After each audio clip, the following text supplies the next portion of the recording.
Drugs.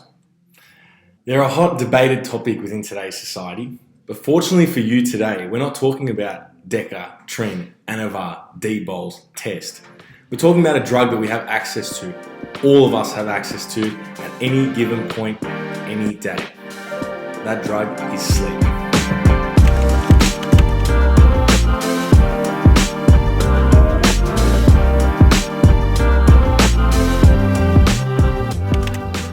So in today's video, we're going to be talking about sleep and how sleep can have a massive effect on our health, well-being, and sports performance.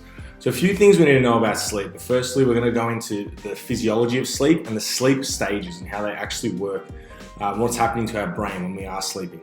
The next, we're going to be talking about the circadian rhythm, our own internal biological clock that dictates how we feel wakefulness, sleepiness throughout the day, and why we actually wake up and go to sleep every day. Then we're going to talk about some of the overall benefits of sleep, go through a little bit of research that backs up some of these points that you can dive into yourself if you want to dive into this topic further. And finally, we're going to sum up today's video with 5 key strategies to help you get a better night's sleep. So firstly, what do we need to know about the sleep stages? The sleep stages consist of 4 main stages. We have the first 3 stages of sleep that are known as NREM sleep, or non-rapid eye movement. And finally, stage 4 of the sleep cycle is known as REM sleep, or the rapid eye movement stage. And as the name suggests, in the rapid eye movement stage, we have the eyes that, if you look at someone while they're sleeping, it'd look like their eyes are flickering around and rapidly moving behind their eyelids. And in the non-rapid eye movement stage, the eyes are quite still. So stage 1 of the sleep cycle typically only lasts a few minutes. And this is when our body is getting ready to go to sleep. We start to see our respiration rate lower, we start to see the heart rate slow down, and we start to see the brain waves slow down also. So the brain waves are the brain activity that are happening within our brain, and they change from wakefulness all the way to stage 4 sleep. And so in stage 1 sleep, they start to go into alpha waves, which is a frequency of about 8 to 13 hertz. In stage 2 sleep, this typically is the longest of the 4 stages of sleep and can go on for a few hours. We start to see breathing rates slow down even further and the heart rate slow down even further from stage 1. We start to head into what is known as theta brain waves, and this is about 4 to 8 hertz frequency. So the body goes into a deep state of relaxation here, and the eye movement begins to cease, and we get what is called the NREM sleep, non-rapid eye movement. So in this stage 2 sleep, we start to get what is seen as sleep spindles, and these are big spikes in brain activity when we're at this lower frequency brain activity of 4 to 8 hertz. We'll get a big spike in brain activity, and we'll discuss this a little bit later on why these are important and why we need to have stage 2 sleep and sleep spindles when we sleep, especially for learning and memory. So then we head into stage 3 and 4, and both these stages are known as slow wave sleep. And we see the brain activity in these stages slow down even further from stage 1 and 2. And we start to get to delta waves. These are about 4 hertz or below. So in this stage, individuals' breathing and heart rate slows down so low that it can be almost virtually impossible to wake them. If you've ever had trouble trying to wake someone, they're probably in stage 3 sleep, NREM sleep. And finally, we've got stage 4 REM sleep. This is known as rapid eye movement. And as we said before, the eyes will be flickering around and moving quite fast around behind their eyelids. So in this stage, the brain waves start to shoot back up to alpha brain waves as that we've seen in stage 1. And this is about 8 to 13 hertz. This is the stage when we start to get dreams occur. We can see paralysis of the muscles occur so that no form of voluntary movement can happen. And this is so we don't actively act out our dreams when they're happening inside our head. So we're having our dreams in our head, but our body is shut off from reality. If people are woken before they enter REM sleep, so woken in stage 3 sleep stage or just before entering REM sleep, and they fall back asleep, they will automatically go back into REM sleep to try and catch up for lost time in this sleep stage. So you may have found that if you've ever woken up between about 5 a.m. to 6 a.m., you'll notice that when you go back to sleep, you usually have dreams. This is what we're seeing happen there. You're starting to enter straight back into the REM sleep stage. So these are the 4 stages of sleep, and it's critical to understand these because we're going to go a little bit deeper into it later on, especially when we talk about the sleep spindles. So next, we need to know about the circadian rhythm. So the circadian rhythm is the natural internal process within our body that regulates the sleep and wake cycle on every rotation of the earth, the 24-hour rotation. And we've evolved this way specifically because we have evolved on Earth. And the main regulator of the circadian rhythm is found in the hypothalamus. And the hypothalamus is responsible for connecting the nervous system to the endocrine system. The nervous system is being the network of nerve cells that transmit nerve impulses or information around different parts of the body, whereas the endocrine system is the chemical messaging system which helps regulate hormones. Our biological clock is dictated by a group of nerve cells located in the hypothalamus called the suprachiasmatic nucleus, or the SCN. This region of the brain is connected to our optic nerves, and these optic nerves, when triggered by light, trigger the SCN. And what we get when this happens, when we walk out into the morning and we step out into the daylight, we get a raise in temperature, our body temperature goes up, we start to get an increase in heart rate, we get an increase in blood pressure, and we get the delay of the release of hormones such as melatonin, which help us go to sleep. So we can start to see that as we get the light triggering our optic nerve and our SCN, we start to get all the processes that allow us to feel awake, alert, and ready for a day's work. So we also find though with the circadian rhythm that it actually is quite normal to start feeling tired around 2-3 p.m. And this is where the afternoon nap has formed. And it's definitely something that I like to use myself. And it was something that I used to frown upon, but as I've gotten older, I've realized it can be a tool to help me actually improve my performance, my cognitive function, and I actually feel better if I do stop and have a 10-15 minute shut eye at about 2-3 o'clock. So it's something that I used to frown upon, but I think it can be a tool like anything that can help you actually be a better functioning human later in the afternoon. So as the sun drops, our SCN picks up the change in light.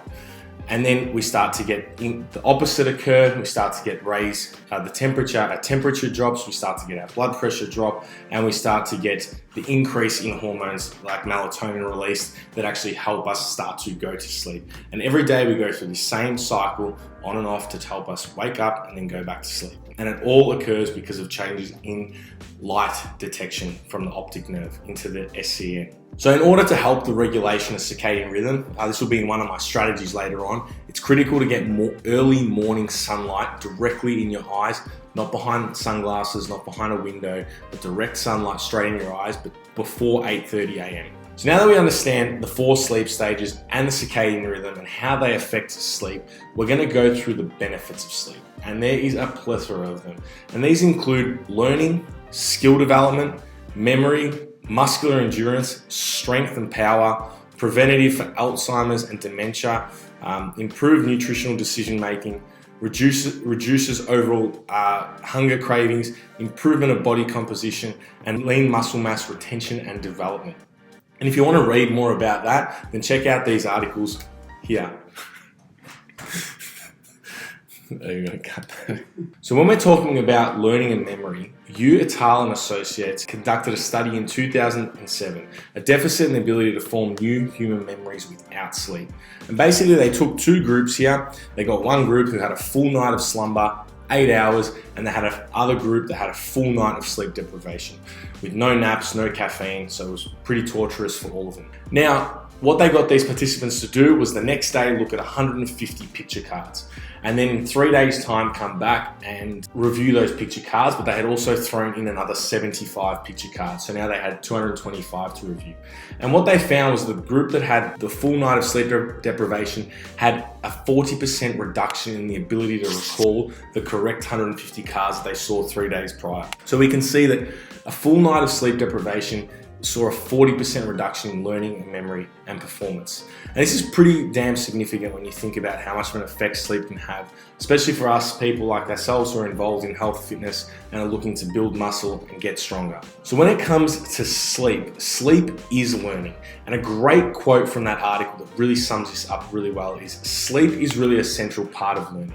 Even though you're not studying when you sleep, your brain is still studying. It's almost like it's working on your behalf. You can't really get the full impact of your time that you put into your studies unless you sleep. And now you can replace studies with virtually anything there, whether it's learning an instrument, lifting weights, learning a new skill. You can't get the full impact of those practices unless you're getting a good quality of 7 to 9 hours of sleep per night. So from this research, we can see what happened to the group that got a full night's sleep. There was a 40% improvement in their ability to recall the picture cards, but what's actually happening to the group that is getting no sleep? Now, no sleep is pretty extreme, but you might be someone that only gets 3, 4, 5 hours of sleep. So you still may be getting affected quite a little bit with the lack of sleep. But what is actually happening to these individuals? I touched on before in the stage 2 sleep that we have these sleep spindles. So when we're sitting at about 4 to 8 hertz of activity, we get these big spikes in brain activity that go up to about 15 hertz. And these are what researchers call sleep spindles. And what they believe sleep spindles are big spikes in brain activity that is actually the neocortex communicating with the hypothalamus and taking all that information and all that data that we've learned from the day and processing it into the hypothalamus for long-term potentiation and long-term memory recall. And this is why before I said that it's critical to get good quality sleep so that we can get these sleep spindles, these high bursts in brain activity to actually help process information from the day and have it stored in the hypothalamus as like a library ready to be recalled at any given point when we actually need it. So going back to the actual title of this video, and sleep being the only performance enhancing drug that we condone here at Melbourne Strength Culture, how does it actually improve sports performance, and for us in this instance in the gym, getting jacked and strong? So in one study, they looked at this, it was called the sleep extension improves serving accuracy within tennis players. They got one group to improve their sleep strategies. And so they actually got them to sleep longer, had to be minimum of 9 hours per night, and naps during the day. And what they found was with this group that they actually had a 14.3% increase in serving accuracy compared to the control group who didn't improve their sleep. And so 14.3% is quite a significant increase in any sport across any domain and could be enough to be the difference between a win and a loss. So in another study that was conducted on basketball players, we saw very similar results. The control group didn't change their sleeping strategies compared to the group who implemented a minimum of 10 hours in bed each night to try and get as much sleep as possible. And what we saw was an increase in 0.7 seconds of their shuttle run time, which again is a significant increase in their performance. Again, showing why sleep is so critical. And if you don't believe me, Roger Federer, Lewis Hamilton, Tiger Woods, all top of their game, all utilize afternoon naps to improve their sports performance. So in another study conducted on the effects of power output and sleep deprivation in this case, so unlike the previous studies where they were improving the sleep, this one they were actually depriving the sleep of one particular group. They got them to undertake the Wingate test. Now, if you've ever done the Wingate test, you know it's damn brutal and you feel sick after it. Jamie and I have both done it when we were at Deakin, and Buzz as well at Deakin, and it is brutal. So in these two groups, they got one group to get their normal sleep and the other group, they dropped them down to 4 hours of sleep. And they saw a significant reduction in their ability to produce power on the Wingate test. Now, for us being strength and bodybuilding enthusiasts trying to get strong as and jacked as, it's critical for us to improve force production and actually be able to produce force with our muscles. Now, this means if we're not getting adequate sleep, we might actually be inhibiting the stimulus that is required to get strong and to get jacked, mechanical tension or force production. So it's critical that you're getting a good night's quality of sleep, not only for recovery, but actually the night before a training session to actually help improve sports performance, to elicit the stimulus that we're looking for. So without diving too much deeper into the research, because if we did, we'd be here literally all day, there's also a plethora of articles that show the effects that sleep has on improving body composition. So this means losing fat and gaining muscle, which if you are someone like us that is looking to get as strong as possible or as big as possible, this is critical. So again, showing why sleep is so necessary. So to wrap today's video up, I'm going to try and help you get a better night's sleep. And I'm going to give you 5 sleep strategies that we like to implement here at Melbourne Strength Culture to help us, ourselves, and our athletes get a better night's sleep. And so the first one is get up early and get sunlight. I touched on this before with the circadian rhythm, but it's critical to stimulate the CSN, the suprachiasmatic nucleus. We need to get that sunlight into our optic nerve and stimulate the CSN to help wake our brain up and get us ready for a wakeful day of activity. And so it's critical to get this daylight between the hours of 6 a.m. to 8:30 a.m. If you do get up after 8:30, sunlight is still critical even if it's at 9, 9:30, 10 a.m. So the second point to help you get a good night's sleep is be cool. Now, how do you become cool? This might sound counterintuitive, but it means taking either a warm bath or a warm shower. And what happens when we heat up the body is that our blood starts to go out towards the peripheries, to our arms and legs, and we get the heat that starts to radiate out through our skin. And this actually helps to cool down our core temperature. And we know before that when we want to go to sleep, our temperature needs to drop. Same as when it wakes up in the day, being stimulated by light, temperature needs to increase. When we go to bed, the opposite needs to happen and temperature needs to drop. So by having a warm bath or a hot shower, 30 minutes to 45 minutes before bed, you can help your core temperature drop and actually help yourself get to bed quicker and easier. So the third point to help you get a better night's sleep is have a caffeine curfew. I typically like to prescribe no caffeine after about 2 to 3 p.m. Anytime before that is fine, but afterwards, having caffeine at 6, 7 p.m. at night is going to give you only one thing, and that's going to inhibit your ability to sleep. If you want to learn more about this, I highly recommend listening to my podcast, chapter 69 on caffeine. And if you're interested, leave comments below and we can make a video just like this, purely on caffeine, and we can dive into this topic a little bit deeper. So the fourth point to help you get a better night's sleep is create an environment to sleep. And this means no TV in your bedroom, get off your phone when you go to bed. This might mean leaving your phone at the power point at the end of your bed, not on your bedside table or in another room. And also maybe reading a book before bed. The other thing that I like to practice before bed is light breathing. And this leads us into our fifth point, which is the fifth point to help you get a better night's sleep, is meditation.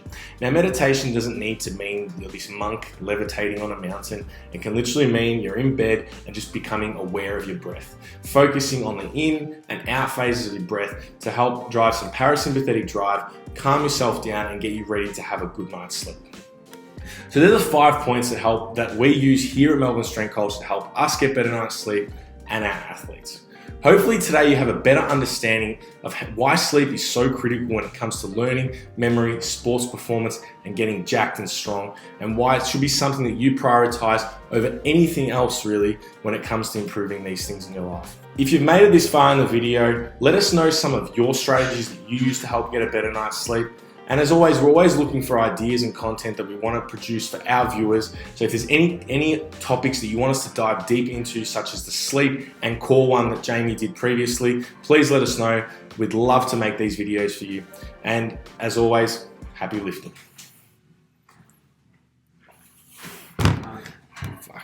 That's an editing process for you, Johnny.